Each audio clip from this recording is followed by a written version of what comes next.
This podcast is brought to you by Audible, the world's leading source of audiobooks. If you would like to support it, go to audibletrial.com/Sam Harris.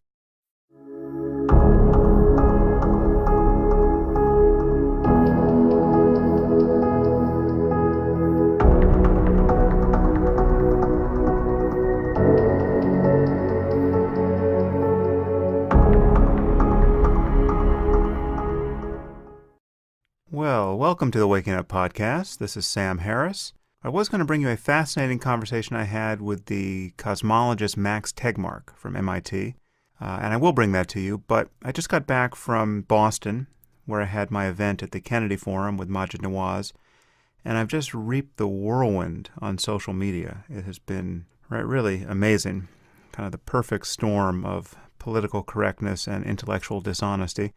So I'm going to do a little bit of housekeeping. Hopefully this won't be too painful. I'm just going to try to suck the poison from the wound as quickly as possible.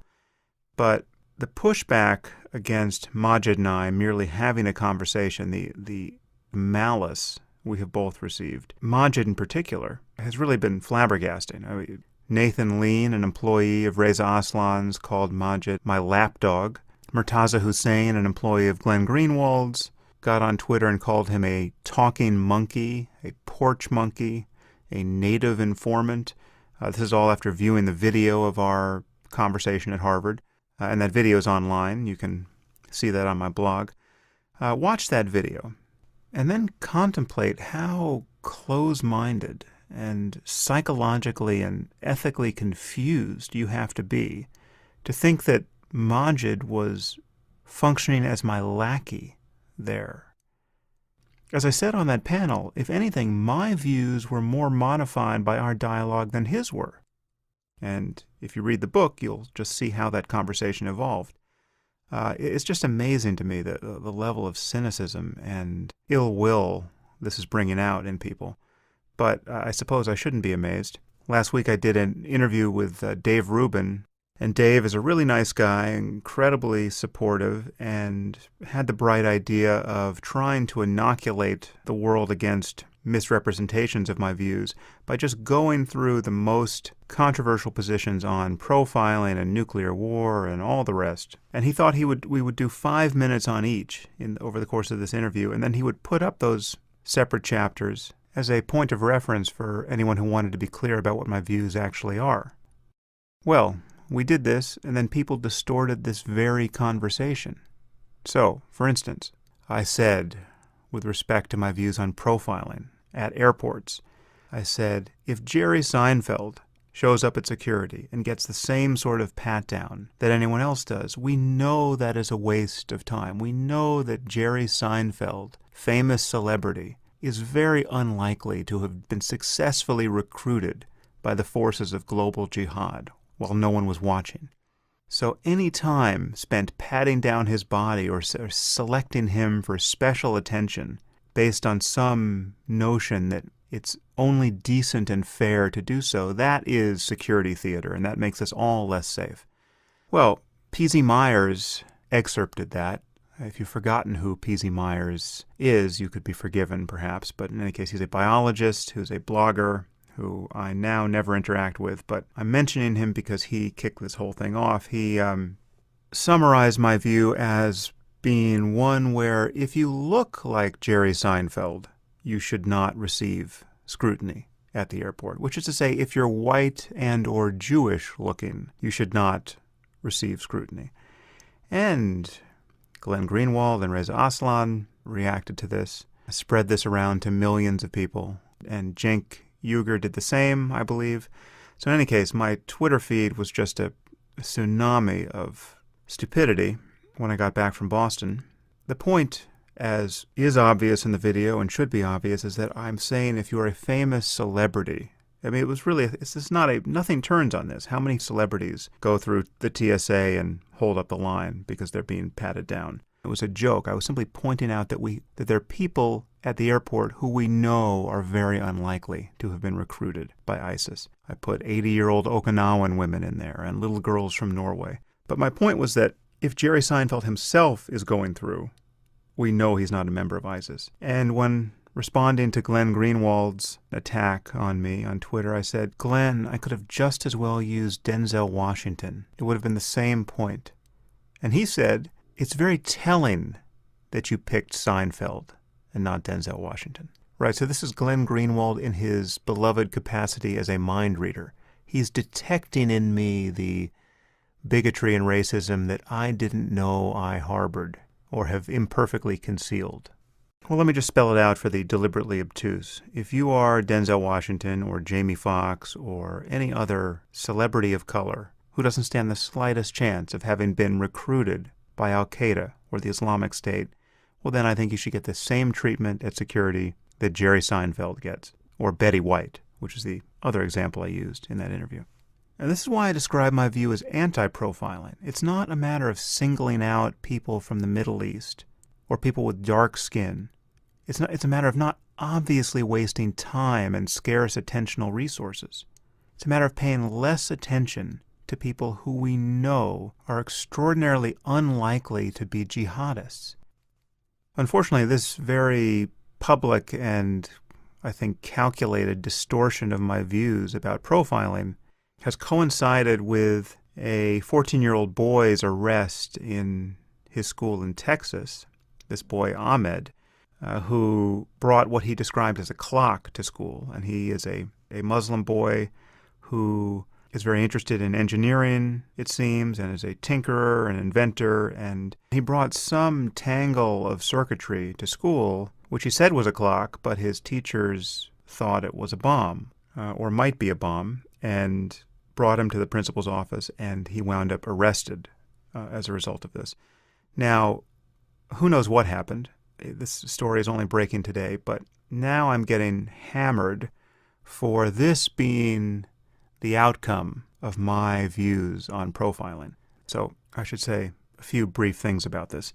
First of all, everything I've said about profiling relates to what I think should happen at airports, which is a unique circumstance. Why are airports unique? Well, because when you're talking about a terrorist getting on a plane, you're talking about someone who is willing to die, right? You're talking about someone who is, by definition, suicidal, if you're talking about bringing down a plane with a bomb or by some other means. So if someone's getting on with his or her kids, you have to then think that this is a person who is willing to sacrifice his kids for this cause. Now, that is a rare breed of person, right? And we should be using all available cues to determine how likely someone is to fit that profile.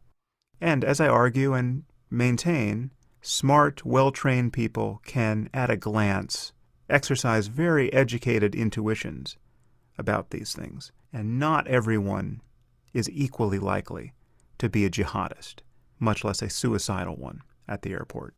But again, I don't think I fall outside of that profile, right?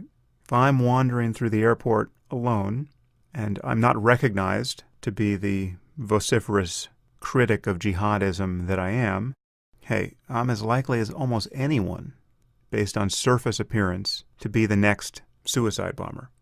But Betty White isn't. And no one who looks like Betty White, frankly, is. And until ISIS and Al-Qaeda successfully recruit people who look like Betty White, I think gradations of suspicion are perfectly appropriate here. But things change when you're talking about schools. Now we're not necessarily talking about suicidal terrorism.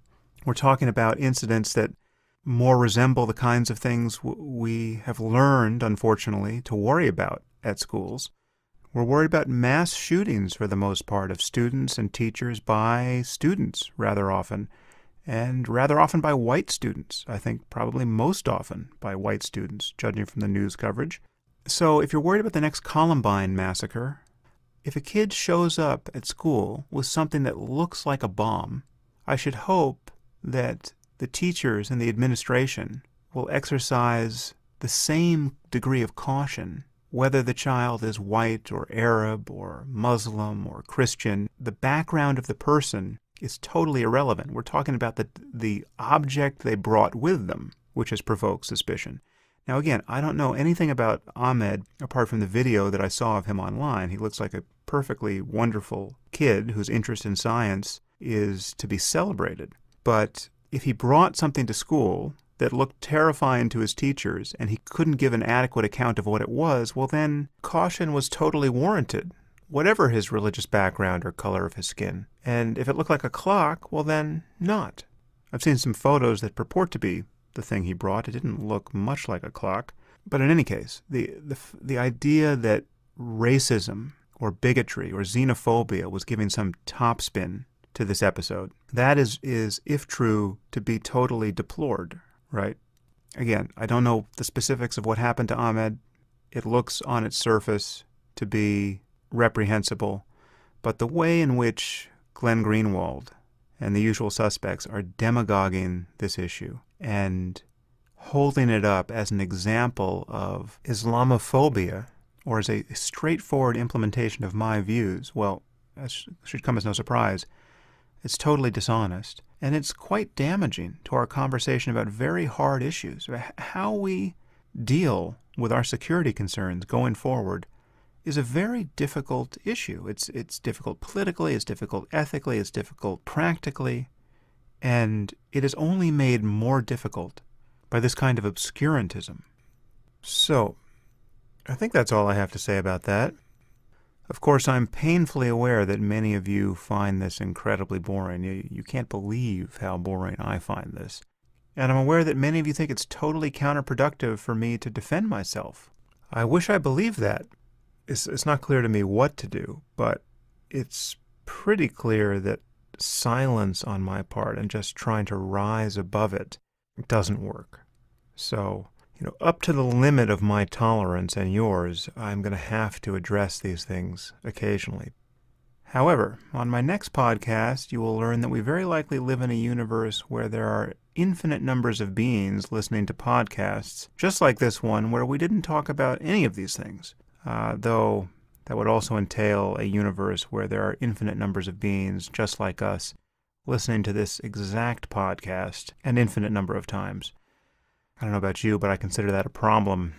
Let's try to fix that going forward.